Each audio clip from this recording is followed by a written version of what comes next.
स्वानुभूत्या चकास्ते चित्स्वभावाय भावाय सर्वभावान्तरच्छदे वंदित्तु शब्द शब्दे धूमचल मणो वयम गयम पत्ते गोच्छामी समय पाहुर मनो श्री केवली अधिकार में यद्यपि बात क्रोधादि भावों से शुरू की थी, भावाश्रमों से शुरू की थी और कहा था गुणोत्तर में कलश में मंगलाचरण का है एको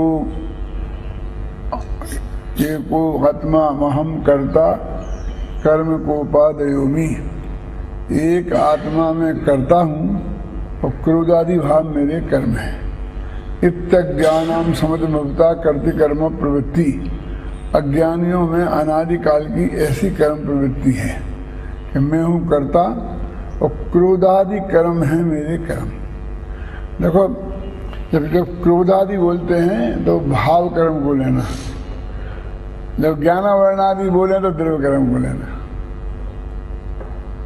भाव कर्म जो है ना 25 कसाएं वो क्रोध से शुरू होती है, तो क्रोध आदि। इसमें ताकतवर कौन सा कर्म है? महाराज जी फरमा रहे ताकतवर कौन है? पुद्गल में पुद्गल ताकतवर है, जीव में जीव ताकतवर है। ये जैन धर्म का महा सिद्धांत है। जीव का नहीं पूछ रहा हूँ, कर्म और भाव। हाँ, भाव कर्म जीव की पर्याय है और द्रव्य कर्म पुद्गल की पर्याय है। अपने कल परसों थोड़ी चर्चा की थी कि द्रव्य कर्मों में जो 8 कर्म हैं, 148 प्रकृति की बात नहीं करता हूँ, 8 कर्म हैं, उनमें 7 कर्म का उदय हमको ऐसा विकार पैदा नहीं कर सकता कि जिससे हमें आगामी कर्म बंध हो। आघातिया तो इसलिए एकदम बेकार हैं कि संयोग दिलाते हैं और संयोग के कारण कभी बंध नहीं होता। और घातिया कर्मों में भी ज्ञानावर्णी, रसनावर्णी और अंतराय, इनके उदय से जो दशा होती है उससे भी बंध नहीं होता। सिर्फ एक मोहिनी कर्म ही बलवान है। तो कर्म की दृष्टि से मोहिनी कर्म और भाव की दृष्टि से मोह राग देश के भाव। तो भाव कर्म तो मोह राग देश के अलावा कोई है ही नहीं। ज्ञानावर्णी कर्म के उदय में जो अज्ञान होता है वो भाव कर्म नहीं कहलाता। रसनावर्णी कर्म के उदय से जो आदर्शन होता है वो भाव कर्म नहीं कहलाता। अंतराय कर्म के वजह से जो आलाप वगैरह होते हैं वो भाव कर्म नहीं है। भाव कर्म सिर्फ मिथ्यात्व रागोदेश। तो अब 7 कर्म तो रह गए ना, मिट्टी के ढेले के समान लिखा है कुंड ने, पृथ्वी पिंड समाना के वे कर्म पृथ्वी के ढेले के समान है। अब यहाँ जो बात 84 में गाथा महाराज जी ने बताई है, तो वो 83वीं गाथा में ये कहा था कि निश्चय नय से आत्मा अपने को ही करता है और अपने को ही भोगता है ना। 83वीं गाथा निश्चय नयेन एवं आदा अपान में भी करे दी वेद दिए पुणोतम चैव जान अत्ता तु आत्तानम। और अब इसमें कहते व्यवहार दिखाते हैं कि यद्यपि परम सत्य बात ये है। कौन सी है? कि निश्चय नय से भगवान आत्मा अपने आत्मा भावों का करता है। अभी इसमें महाराज जी विकारी और निर्मल भावों का भेद नहीं डाला, इसलिए ज्ञानी और अज्ञानी आत्मा का भेद नहीं डाला। वहाँ कह दिया कि आत्मा करता है और किनका? अपने भावों का। तो ज्ञानादि अविकारी भाव है, रागादि विकारी भाव है।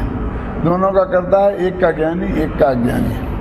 तो ये कहते हैं दुनिया में व्यवहार तो हम ये कहते हैं कर्मों का करता है, ज्ञानावर्णादि कर्मों का करता है और मोह राग देश शरीर आदि 9 कर्मों का करता है। कहते व्यवहार से दुआदा पुग्गल कम्मम करेदि नेह विहम नो चैव पुणो बेई कम्म फलम पुग्गल कम्म फलम अनेक। व्यवहार नय से है आत्मा अनेक प्रकार के पुद्गल कर्मों को करता है और अनेक प्रकार के पुद्गल कर्मों को भेजता है। कल मैंने एक बात कही थी, तो इसमें जो 83 गाथा में भावी भावक भाव और उत्तरंग निस्तरंग का भी तो थोड़ा सा हाँ प्रैक्टिकल रूप में त्रैशी गाथा में बोलो। भाविभावक भावाभावक और फिर उत्तरंग निस्तरंग। हाँ, यथोत्तर निस्तरंग अवस्था समीर संचरण निमित्त। एक ये बात है इसमें कि जैसे हवा चलती है तो समुद्र में ऐसी तरंगें उठती हैं ऊपर को, और हवा मध्य पड़ती है तो वो तरंगें शांत हो जाती हैं। तो उस तरंग, उत्तरंग और निस्तरंग, माने हम तरंगों का उठना और तरंगों का शांत होना, ये में निमित्त हवा है, लेकिन उपादान वो समुद्र ही है। क्यों? क्योंकि जब समुद्र में भाटा आता है तो कितनी ही हवाएं चलें और कितनी ही नदियों का पानी समुद्र में गिरे, ज्वार नहीं आ सकता। और जब ज्वार आता है तो कितना ही ऊपर से सूरज की गर्मी पड़े और आप रोकें तो उस पानी को रोक नहीं सकते। तो हवा से यदि तरंगें उठती होती और हवा के से बंद होती तो ज्वार के काल में कम हवा में भी वो इतनी तेज तरंगें कैसे होती, और भाटे के काल में ऐसी क्यों होती है? फिर भी ये जो तरंगों का और हवा का चलना और नहीं चलना, इनका सहज ही निमित्त नैमित्तिक संबंध है। जब जब तरंगें उठेंगी तब गारंटी से हवा चल रही होगी, जब जब हवा चल रही होगी तब तक तरंगें उठेंगी। वो छोटी छोटी वाली तरंगें जो अंदर से उठती है ना, उसकी बात नहीं है। तो ये कहते हैं कि एक कर्म का उदय और आत्मा में मुख्य राग देश के परिणाम, आत्मा के मुख्य राग देश के परिणाम हैं एक तरंग है, और कर्म का, क्रोधादि कर्म का उदय है वो हवा है। तो अपन इससे देखो, एक निर्णय होता है बहुत मार्मिक कि हमको बहुत तेज गुस्सा आ रहा, तो उससे ये निर्णय पक्का होता है कि हमारे तीव्र क्रोध कर्म का उदय है। अब उल्टा करो कि हमको तीव्र क्रोध कर्म का उदय हो तो तीव्र गुस्सा आएगा क्या? नहीं, तो कोई गारंटी नहीं है। मुनिराजों के कितना क्षमता भाव होता है और पुराना बहुत सा तीव्र कर्म का उदय आकर खिल जाता है। तो कर्म के उदय के साथ क्रोधादि विकार होने का नियम नहीं है, लेकिन क्रोधादि विकार हो रहे हों तो कर्म का उदय गारंटी से है, ये नियम है। माने उल्टा नियम है। ये धुआं अग्नि का होता है ना, ये धुआं है तो अग्नि अवश्य होगी, अग्नि हो तो धुआं हो भी हो नहीं भी हो। तो अभी दो हेतु होते हैं, एक कारक और एक ज्ञापक महाराश्री। कारक हेतु का मतलब उसको उसने किया है, और ज्ञापक माने उससे मालूम पड़ता है कि वो चीज वहां है। तो अग्नि धुआं का कारक हेतु है, क्योंकि अग्नि से धुआं आया है, और धुआं अग्नि का ज्ञापक हेतु है, क्योंकि धुआं को देखकर अग्नि का ज्ञान हुआ है, धुआं के ज्ञान से अग्नि का ज्ञान हुआ है, इसलिए वो ज्ञापक है। किया कुछ नहीं, धुआं ने अग्नि को पैदा नहीं किया, लेकिन जहाँ धुआं होगी तो अग्नि अवश्य होगी। तो जहाँ कर्म का मतलब द्रव्य राग द्वेष होगा, क्रोध होगा, तो द्रव्य कर्म अवश्य होगा, एक ज्ञापक नियम है। यानी हमारा क्रोध तो दिखाई देता है, द्रव्य कर्म दिखाई नहीं देता। यद्यपि शास्त्रीय भाषा में बात करेंगे तो द्रव्य कर्म है स्थूल और भाव कर्म है सूक्ष्म। तो इसलिए हमें द्रव्य कर्म दिखाई देना चाहिए और भाव कर्म दिखाई नहीं देना चाहिए, लेकिन उल्टा है, द्रव्य कर्म सूक्ष्म है। क्यों? तो वो कार्मान वर्णना अत्यंत सूक्ष्म है, और भाव कर्म यद्यपि उससे सूक्ष्म है, लेकिन वो हमारी पर्याय है ना, तो हमारे अनुभव में आ जाती है। फिर कहता हूं कि आपका द्रव्य कर्म और आपका भाव कर्म, मुझे आपका द्रव्य कर्म स्थूल होगा, भाव कर्म सूक्ष्म होगा, लेकिन मेरा द्रव्य कर्म और मेरा भाव कर्म, मेरे लिए भाव कर्म स्थूल है, क्योंकि गुस्सा आता हुआ मुझे दिखाई देता है, घमंड होता हुआ मुझे दिखाई देता है, लोभ होता हुआ मुझे दिखाई देता है, और क्रोध कर्म का उदय आ रहा है कि नहीं आ रहा ये दिखाई नहीं देता। तो ज्ञात से अज्ञात का अनुमान किया जाता है। तो क्रोध तो है ज्ञात, गुस्सा, और कर्म का उदय है अज्ञात। इससे हमको लगता है कि हमारे तीव्र क्रोध कर्म का उदय है। तो ये तो हमने सिर्फ जाना, द्रव्य कर्म के उदय को भाव कर्म से जाना, तो ज्ञापक हेतु कहलाता है कि वो तो सिर्फ जानने के काम आता है। दोनों का अविनाभावी संबंध है। हाँ, ऐसा अविनाभावी संबंध भी एक तरफा लगता है महाराज। ऐसा लगता है कि धुआं होगा वहाँ अग्नि अवश्य होगी, और फिर जब लौटते हैं ना व्यतिरेक लगा, इदानमय हो गया, अब व्यतिरेक, तो जहाँ अग्नि नहीं होगी वहाँ धुआं नहीं होगा। लौट के ऐसा नहीं कह सकते जहाँ धुआं नहीं होगा अग्नि नहीं होगी। जहाँ द्रव्य कर्म होगा वहाँ भाव कर्म होगा क्या? हाँ, यही तो नहीं बैठता है ना। कहा कि भाव कर्म से द्रव्य कर्म का उदय पता हाँ, मैं फिर कहता हूँ अभी। तो महाराज बहुत अच्छा प्रश्न है कि द्रव्य कर्म के उदय में भाव कर्म हुआ, तो भाव कर्म यदि हमें दिखाई दिया तो उससे ये नक्की है कि उसके द्रव्य कर्म का उदय है। एक बात तो पक्की हो गई। अब इसे उलटते हैं कि द्रव्य कर्म से भाव कर्म का नियम है कि नहीं है, जो आपने अभी पूछा मेरे से कि अंदर में द्रव्य कर्म का उदय हो तो भाव कर्म होगा कि नहीं होगा। यदि ये सर्वथा मान लें तो मोक्ष का मार्ग रुक जाता है, मोक्ष का मार्ग ही खत्म हो जाएगा। क्योंकि ऐसा अनादिकाल से आज तक कौन सा काल है कि जब इस जीव के मिथ्यात्व का उदय नहीं था। और मिथ्यात्व के नाश का पुरुषार्थ मिथ्या दृष्टि करते हैं, सम्य दृष्टि नहीं, उनके तो मिथ्यात्व है ही नहीं। तो मिथ्यात्व के नाश का उपाय मिथ्यात्व के उदय के काल में होता है। जैसे तिलक ने नारा लगाया था ना, स्वतंत्रता हमारा जन्म सिद्ध अधिकार है, इसमें क्या बात है? अरे कैसे नहीं, जब उसके गुलाम थे जिनका सूरज नहीं डूबता था, उस वक्त ये कहना कि स्वतंत्रता हमारा जन्म सिद्ध अधिकार है, उसकी कीमत बहुत जुदी है, और आज कहना उसमें कीमत में बहुत फर्क है।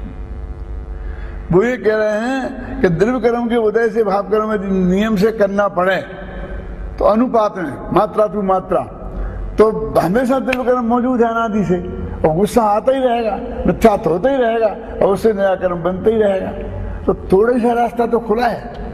क्या रास्ता खुला है कि जब द्रव्य कर्म का उदय आए तो उस वक्त हम क्रोध ना करें, कि तीव्र नहीं करें, कम करें। ये हमारे हाथ में है। यदि इसे भी आप छीन लेंगे तो तब खेलें, फिर तो वही अनादि परंपरा हो जाएगी। द्रव्य कर्म से भाव कर्म, भाव कर्म से द्रव्य कर्म, द्रव्य कर्म से भाव कर्म, भाव कर्म से द्रव्य कर्म। सामान्य रूप से तो द्रव्य कर्म और भाव कर्मों का तो अविनाभावी संबंध है। हाँ, बहुत छोटा जी ने मोक्ष प्रकाशक में लिखा है कि यदि पानी में आदमी बहता जाता हो और तीव्र वेग हो तो उस वक्त हाथ पैर मारेगा तो हाथ पैरों में दर्द हो जाएगा, थक जाएगा और समुद्र में चला जाएगा। तो उस वक्त वो क्या करे कि चुपचाप बहे, और जब वो थोड़ा मंदा, जहाँ पर पानी हो, बाद में पास में वृक्ष हो, धारा थोड़ी मंद हो, तो वहाँ जो ताकत बची है हाथ पैर मार के फटाफट उसे पकड़ ले तो बच जाएगा। यदि वो सारी ताकत तीव्र वेग में खर्च कर देगा तो फिर वो मंद वेग में भी नहीं बच पाएगा। तो तीव्र कसाई के वेग में बचना बहुत संभव नहीं है, बहुत कठिन है, असंभव ही जैसा है। लेकिन मंद के उदय में उसकी उपेक्षा की जा सकती है।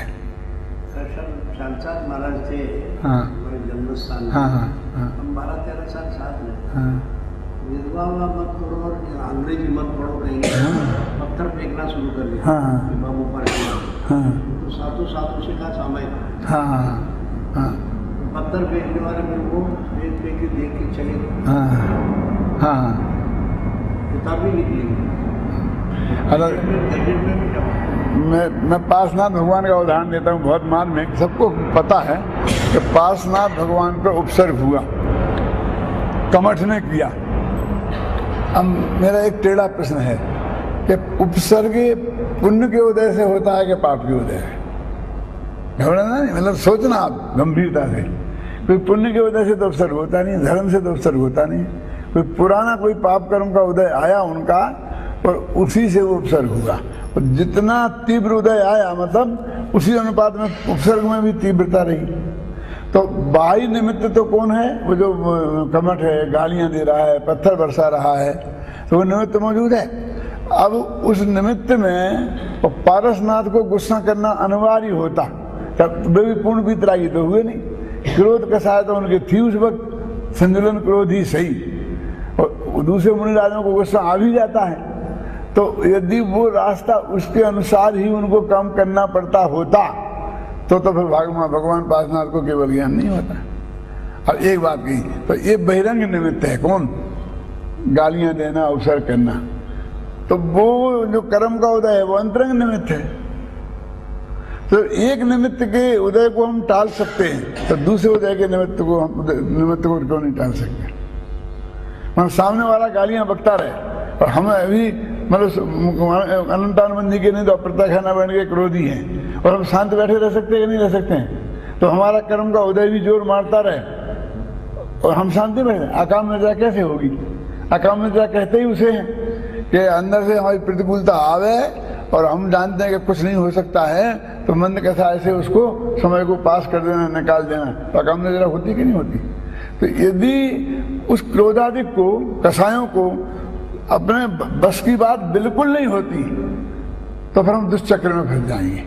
इतना ही सा रास्ता तो खुला है मोक्ष मार्ग का कि जब कर्म का उदय आए और हम बेकार नहीं करें, तो फिर नया कर्म नहीं बने, वो दुष्चक्र टूट जाए।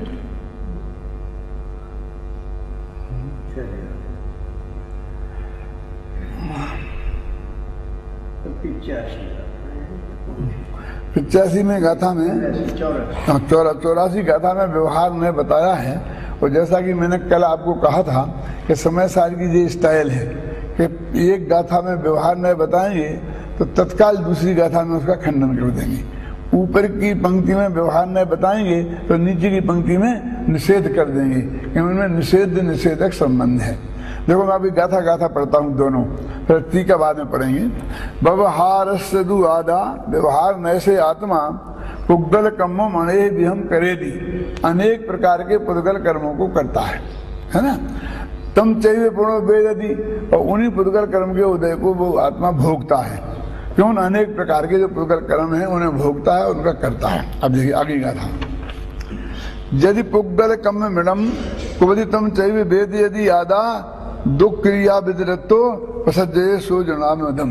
कहते हैं यदि पुद्गल कर्म को आत्मा करे और भोगे, पहली गाथा में खुद कह रहे और दूसरी गाथा में कह रहे करे और भोगे, तो जीव दुख क्रियावादी हो जाएगा।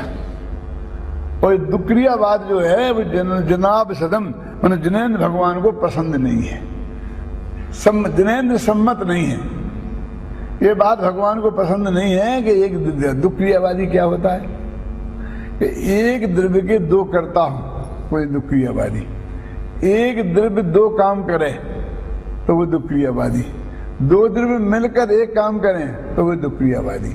वो कहते हैं, इस बहुत अच्छा वर्णन है इसमें, और बनारसी दास के छंद बहुत अच्छे हैं इसमें, इन्हीं प्रकरण पर। तीर नाम का बहुत बड़ा दार्शनिक था। हाँ, विक्रियावादी था। हाँ, विक्रियावादी था। वो क्रियाणं जित्ति उल्लुक तीरे संपन्ना। हाँ, हाँ, लिखा है। हाँ, इसी प्रकार वो दो क्रिया मानता था। हाँ, एक ही कार्य से दो क्रिया। मैं इसके कई उदाहरण देता हूँ आपको, तो अंदाजा लगेगा आपको कि शुभ राग है, अब उसी से तो पुण्य बंध हो और उसी से मोक्ष मिले, माने बंध का अभाव हो, तो दो काम एक साथ कैसे होते? ये एक कारण से दो काम, या तो उससे पुण्य का बंध कहो और या कर्म का अभाव कहो, है ना।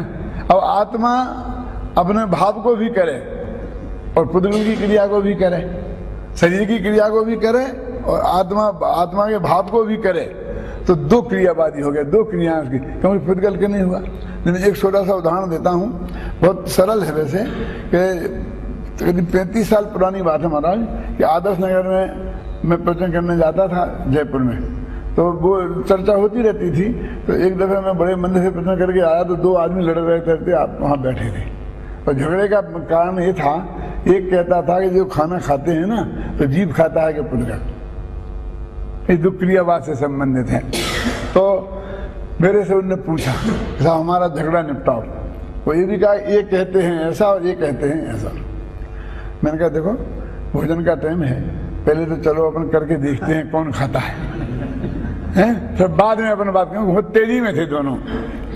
फिर बैठ के हमने चर्चा की, तो मैंने कहा कि उससे देखो भैया ये तो न जीव खाता है और न पुद्गल खाता है। तो एकदम गुस्से में बोला कि इतना अनाज चला कहाँ जाता है, ये इतना अनाज है लाखों बोरी अनाज, यदि कोई निर्जीव पुद्गल कोई नहीं खाता है तो चला कहाँ जाता है। तो मैंने कहा ये बात तुम जगजीवन राम से पूछो। उस वक्त खाद्य मंत्री जगजीवन राम थे। तो क्या करें आप? मैं कहा तुम्हारी समस्या वो अनाज कहाँ चला जाता ये है कि आत्मा क्या करता है, ये है। तुम्हें क्या निर्णय करना है? तुम आत्मा की बात जानना चाहते हो कि आत्मा क्या करता है और क्या नहीं करता है, कि अनाज कहाँ चला जाता है ये जानना चाहते हो। ये समस्या हमारी नहीं है। तुम्हारा अगला प्रश्न ये क्यों नहीं हुआ कि यदि आत्मा खाता नहीं है तो क्या करता है? ख्याल में ना, जो आत्मार्थी होता है उसको अगला प्रश्न आत्मा संबंधी होता है ना, और जो भोजनार्थी है उसे अगला प्रश्न भोजन संबंधी होता है। पत्नियां दो प्रकार की होती हैं, एक पति की पत्नी और एक भोजन की पत्नी। क्या बात कर रहे भोजन की पत्नी? कि जब पति शाम को घर आया, उन्हें जल्दी खाना खाने बैठो, रात हो रही है कि नहीं आज भूख नहीं है, तो एकदम वो कहती है भूख नहीं है, कहाँ खा के आए? कि नहीं कहीं कुछ नहीं खाया है लेकिन भूख ही नहीं है। तो तबीयत तो ठीक है ना, कुछ गड़बड़ तो नहीं है, बैठो बैठो लेट जाओ दवाई दूं। तो वो पति की पत्नी है। दूसरी पत्नी कहती है कि पहले फोन क्यों नहीं कर दिया, मैंने सब खाना बना लिया है, अरे खाने का क्या होगा, खाओ बैठो। वो मैं कह रहा हूँ खाने की पत्नी है, उसे खाने की चिंता हुई, पति की चिंता नहीं हुई। यदि पति ने भोजन करने से मना किया तो पति के बारे में चिंता नहीं हुई, काय के बारे में चिंता हुई, खाने के बारे में। तो इस देश में खाना कोई समस्या है? लाखों लोग जो भूखे सोते हों, वहाँ खाने का क्या होगा? गाय हैं, भैंस हैं, कुत्ता है, बिल्ली है, क्यों? तो ऐसे ही हम आत्मार्थी हैं कि भोजनार्थी हैं, ये नक्की करो। तो हम कहते हैं हमारे यहाँ 1000 आदमी आएगा, शिविर है, ऐसा सुबह से क्लासें चलेंगी, तो आप सब लोग पधारना। तो उन लोग एक प्रश्न है साहब, बोलो और भोजन? अरे भाई जयपुर के लोग भी खाना खाते हैं और आपको बुला रहे हैं तो आपको भी खाना खिलाएंगे, लेकिन तुम्हारा प्रश्न भोजन के बारे में क्यों हुआ? तुम्हारा प्रश्न कौन कौन सा विषय चलेगा, समय साल चलेगा कि मोक्ष मार्ग प्रकाशक चलेगा, कौन पढ़ाएंगे, ये प्रश्न क्यों नहीं हुआ? तुम विद्यार्थी हो कि भोजनार्थी? काम तो दोनों होंगे, भोजन की व्यवस्था भी होगी और पढ़ाई भी होगी, लेकिन तुम्हारी दृष्टि कहाँ केंद्रित है? तो मैंने कहा भोजन की समस्या है तुम्हारी कि अनाज कहाँ जाता है, कि आत्मा क्या करता है, ये समस्या है। हम तो आत्मा है। तो मैंने कहा देखो, वो जो भोजन तो पेट में जाता है, पुद्गल शरीर में, और आत्मा भोजन करने का भाव करता है, तो उस भाव का कर्ता आत्मा है। अब क्रिया दो हैं, एक पुद्गल की और एक राग की, तो दो करता है। पुद्गल की क्रिया का कर्ता पुद्गल है और राग की क्रिया का कर्ता अज्ञानी आत्मा है। अब देखिए डॉक्टर साहब, हाँ। हम एक प्रश्न करते हैं, हाँ ये शरीर खाता है तो मुर्दा खाता नहीं, हाँ हाँ आत्मा खाता है तो सिद्ध भगवान हाँ खाते नहीं। हाँ दोनों खाते हैं तो अनंत खाते नहीं। हाँ बोलो फिर बोलो, कहाँ जाता कहाँ है? महाराज ने बहुत अच्छा प्रश्न किया ना, यदि मुर्दा खाता है तो मुर्दा खाना चाहिए, अकेला शरीर खाता है तो अकेला आत्मा खाता है तो सिद्ध भगवान को खाना चाहिए, और यदि दोनों मिलके खाते हैं तो अनंत भगवान को खाना चाहिए, क्योंकि दोनों मौजूद हैं। और अपने यहाँ कबला हाल है नहीं। तो असलियत में इसमें चक्कर क्या हुआ? वो दुख क्रियावाद का चक्कर है। ये दुख क्रियावाद है ना, क्योंकि वहाँ क्रियाएं तो दो हैं भोजन करने में, और हमने मान ली एक, कौन कौन सी हैं दो क्रियाएं? कि एक तो थाली का माल इधर पेट में जाना, क्षेत्र से क्षेत्रांतर, और एक है कि आत्मा में उसे खाने का राग होना। अब दो क्रियाओं का हमने एक नाम दे दिया तो हिसाब किताब नहीं बैठता है। अब हम अलग अलग नाम दें तो कहेंगे कि ये जो पुद्गल है यहां से यहां जाने का, इसका करता तो पुद्गल है, हमारी जिम्मेवारी नहीं है, और जो हमारे राग हुआ उसके करता आत्मा है। मेरा अनाहार कितने देर रहता है डॉक्टर साहब? 2-3 समय। हाँ फिर कैसे मेल बताओ महाराज, वो जो आहार है वो कबला आहार का निषेध है।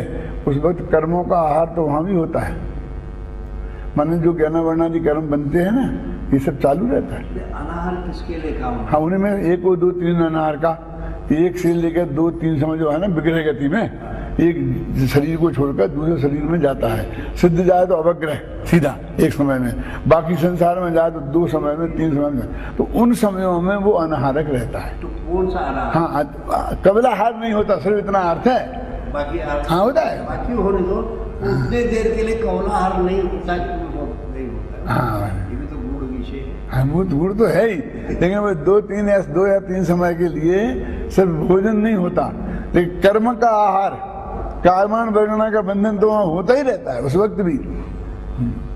तेजस बगना, कायमान बगना, इनका बंधन होता रहता है। अच्छा, अभी तीसरी बात चलती है थोड़ी सी कि वो खाने की 2 क्रिया हुई, एक क्रिया राग की क्रिया और एक जड़ की क्रिया। तो जड़ की क्रिया का जड़ करता और राग की क्रिया का करता अज्ञानी आत्मा। तो अज्ञानी क्या करे? क्यों, खाना तो ज्ञानी भी खाते हैं, मुनिराज भी आहार लेते हैं कि नहीं? तो वे ना तो खाने की राग की क्रिया के करता है और न भोजन की क्रिया के करता है, तो वे क्या करते हैं? तो उन्होंने कहा कि जो उनके दिल में राग होता है, उस राग को और जो भोजन की क्रिया होती है, वे उन दोनों को जानते हैं। तो वे ज्ञान क्रिया के करता है। तो 3 क्रिया हो गई, ज्ञान क्रिया, राग क्रिया और जड़ की क्रिया, है ना? तो राग की क्रिया का करता ज्ञानी आत्मा, ज्ञान की क्रिया का करता ज्ञानी आत्मा और जड़ की क्रिया का करता जड़। बनारसीदास को दोहा, ज्ञान भाव ज्ञानी करे, अज्ञानी अज्ञान, द्रव्य कर्म पुद्गल करे, यो निश्चय परवान। ये निश्चय ने का कथन है। अब व्यवहार नहीं तो दुक्रियावादी है। इसने कह दिया ना, आत्मा जो है ज्ञाना वर्णादि कर्मों को करता है और भोगता है, पिछली कहा था 84 में। अब 5वें में उसका खंडन कर रहे हैं। यही निषेधक संबंध है शरीर में।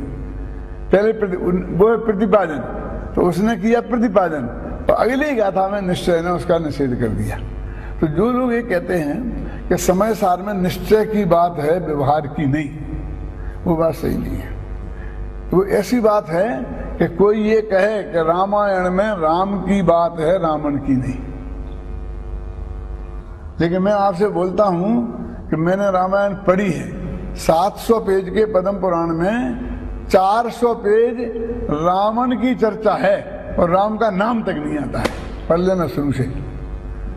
क्यों?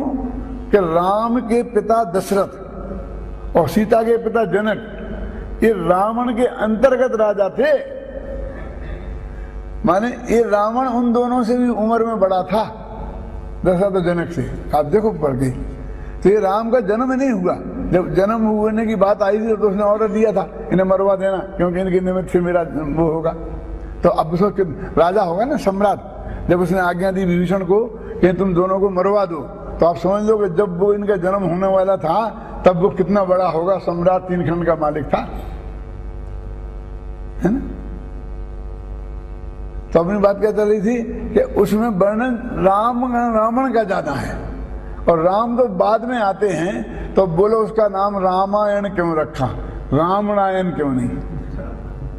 हाँ सुनो, तो उसका कारण है कि अंत में राम की जीत बताई ना, इसलिए वो रामायण है।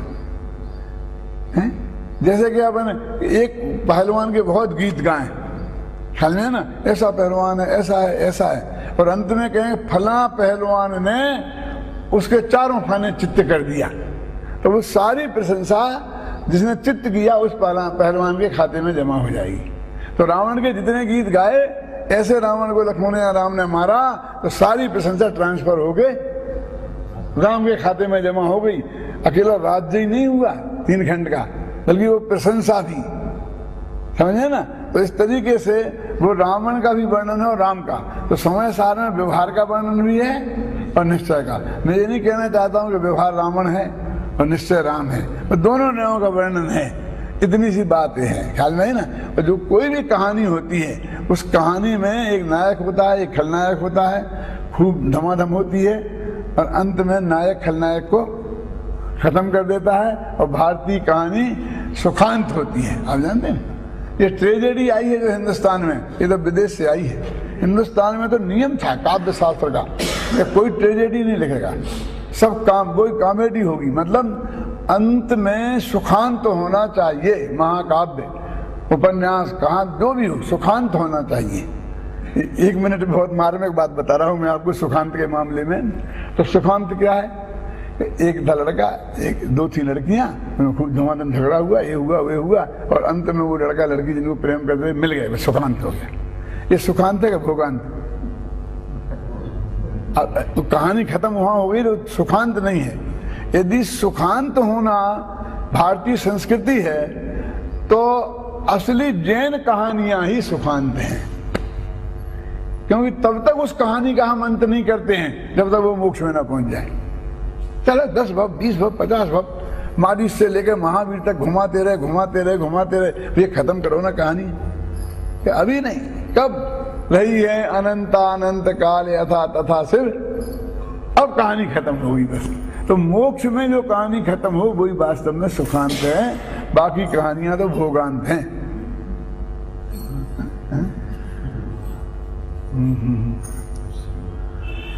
हाँ, तो अभी बात चल रही थी कि दुख क्रियावाद जिनेंद्र भगवान को असहमत है। जिनेंद्र भगवान इससे असहमत है। बनारसीदास का नाटक समय सार है, बहुत अच्छे छंद है उसमें, इस दुख क्रियावाद के है क्या, दुख क्रियावाद संबंधी छंद बनारसीदास ने नाटक समय सार में अमृतचंद्र के कलशों के आधार पर और टीकाओं के आधार पर बहुत अच्छे छंद लिखे हैं उसमें कि दुख क्रियावादी कैसे होते हैं, दुख क्रियावाद का मतलब क्या है, दुख क्रियावाद क्यों गलत है।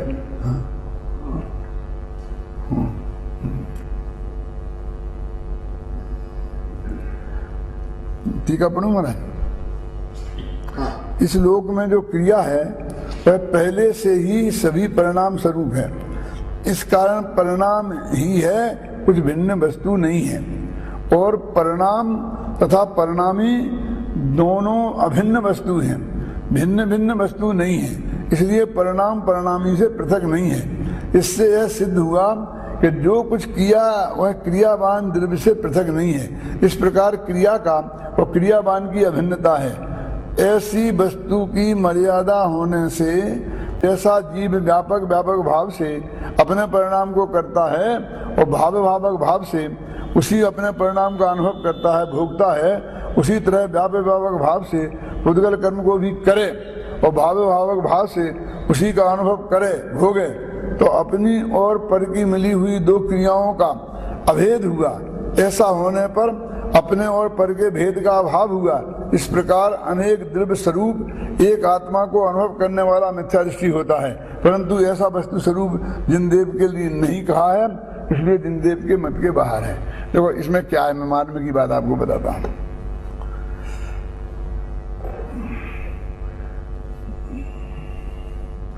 परिणाम, परिणामी और परिणमन तीन चीजें हैं।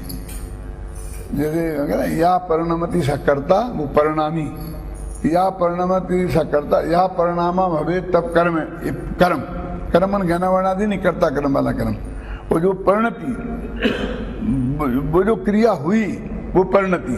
तो इसमें ये लिखा है कि ये तीनों नियम से अभिन्न होती है।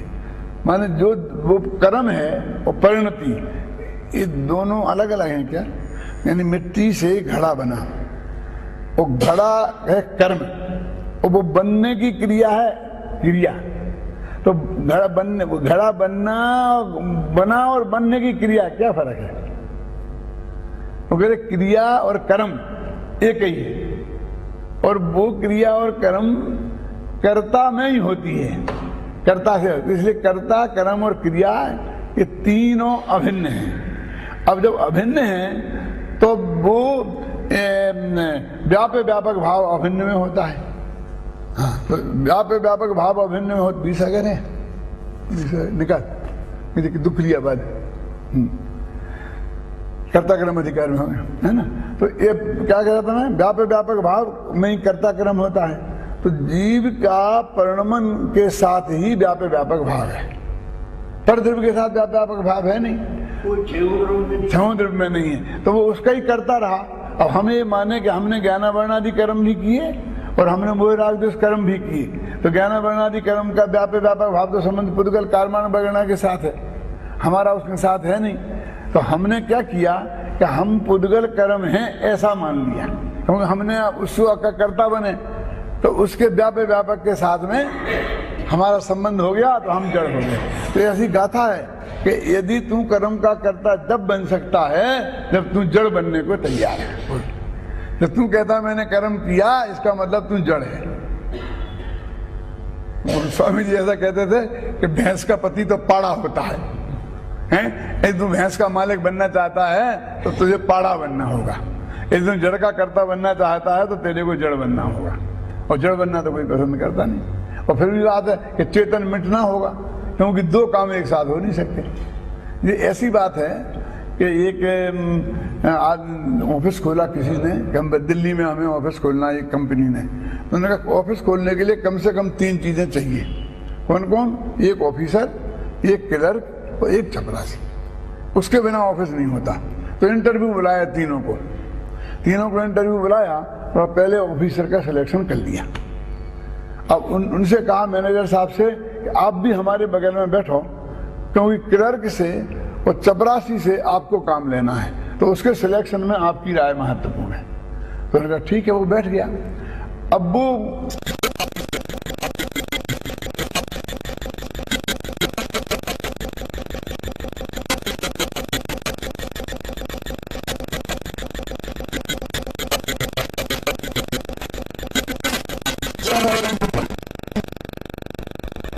पत्र लिखने का ये करे, मैं कर लूंगा साहब।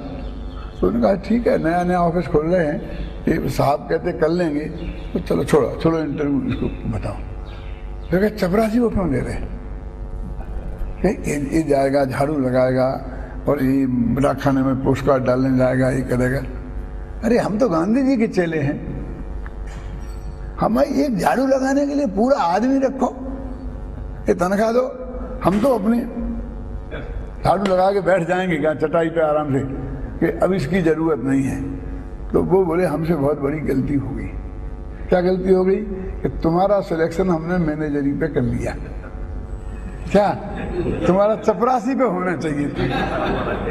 अरे तुम्हें क्लर्क को चपरासी की जरूरत ही महसूस नहीं होती, ऑफिसर कैसे हो? तुम तीनों काम एक साथ करोगे, मैंने क्लर्क का भी, ऑफिसर का भी और चपरासी का भी। तो 3 काम एक साथ करे ऐसा ऑफिस हमें नहीं खोलना।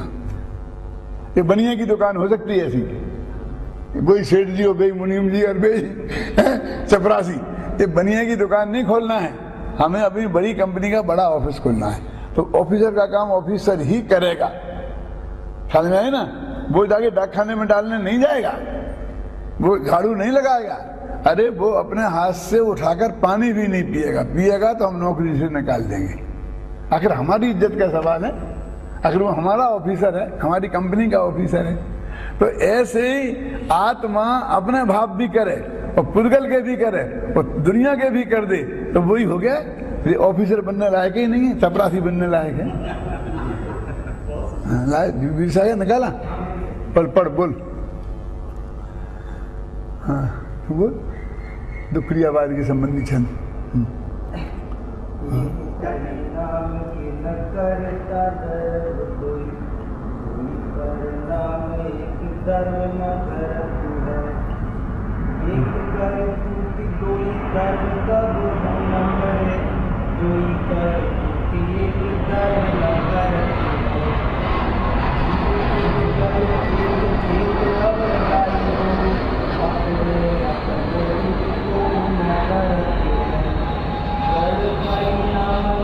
करता है बुद्धिमत चिदानंद चेतन स्वभाव आचरण है।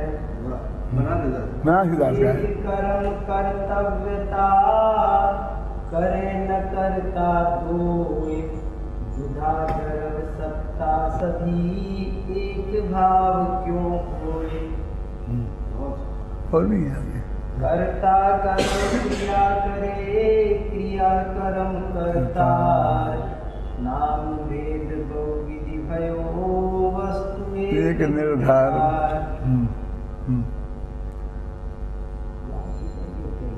हाँ है क्या? तो काफी हाँ बोलो पढ़ो। महादीठ दुख, हाँ जो बदल गया और उसके भी पहले जो तुमने पढ़ा ना, उसके भी पहले से शुरू है। हाँ हाँ जी जी कर्ता परिणामी द्रव क्रिया रूप परिणाम। कर्ता परिणामी द्रव कर्म रूप परिणाम क्रिया परजय की फिर वस्तु एक त्रय नाम, एक वस्तु 3 नाम है, कर्ता कर्म और क्रिया। तो इनमें व्यापक व्यापक भाव होता है, तो उसी भाव का कर्ता वो हो सकता है। पर द्रव्य में तीनों चीजें फिर अलग हैं, तो उनका कर्ता वो होगा। यदि वो काम हम करने लग जाएं उसका, तो वो क्या करेगा? यदि वो काम हम करने लग जाएं तो वो क्या करेगा? आप सुने ना, इसलिए कहते हैं प्रत्येक द्रव्य अपनी अपनी क्रिया का करता है, इसी में शांति है ना। मैंने साथ यहाँ कहा था कि नहीं कहा था, सच्ची घटना है महाराज, कि मेरी बड़ी लड़की की शादी होनी थी। मेरे पिताजी मेरे साथ रहते थे, तो कभी कोई बात चलती थी तो मेरे से पूछते थे क्या हुआ भैया। तो मैंने कहा तुम्हारे बच्चों की शादी हो गई, तुम इस चिंता को मत करो, तो अपने हम इतने योग्य हैं अपने कि हम निपटा लेंगे। कि तुम उपदेश देते हो, तुम 1 मिनट में ये नहीं बता सकते कि क्या हुआ। मैंने कहा इसलिए देते हैं कि यदि तुमने हमारे बच्चों की चिंता रखी तो हमें अपने बच्चों की चिंता रखनी पड़ेगी, और हम नहीं चाहते हैं कि हम बुढ़ापे तक इस झंझट में फंसे रहें। आपने अपना निपटा